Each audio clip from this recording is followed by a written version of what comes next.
सियासी खेड विच जे कोई शै मानी रखदी है तो वह मफाद, लालच ते इख्तियारात ने। इस मैदाने असूल ते अखलाकी कदरां बस गल्लां बातां तक ही महदूद। हुण तुसीं अदम एतमाद दा बांदर किला ही वेख लवो। गल्ली बाती एक दूजे नाल जुत्तियों जुत्ती होण वालियां नूं जद मफादां दी छतरी नज़र आई ते सारे इक्को थावें आन खलोए। इंतखाबात के बाद इस जरदारी को लाड़काना कराची, पेशावर और लाहौर की सड़कों पे ना घसीटा तो मेरा नाम शहबाज शरीफ नहीं। इस दफा हमने शरीफों को मिटाना है, इनके ये धोखे वायदे और ये आरओ इलेक्शन को एक्सपोज करना है। जरदारी और इमरान कौन है? जरदारी और इमरान भाई भाई। बहुत शुक्रगुजार है शहबाज शरीफ साहब के, मरियम शहबाज शरीफ साहिबा के, हमारा माजी का इख्तलाफात के बावजूद ये बड़ा मकसद के लिए हम इकट्ठे हैं।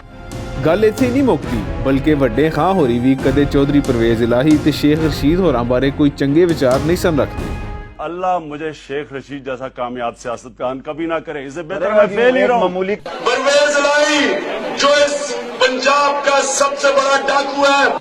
बस इन्नी कोई गल है जिहड़ी असूलां दी थावें बस मफादां ते लालचां दी बोली समझदी ते लुकाई नूं लारियां ते रखदी।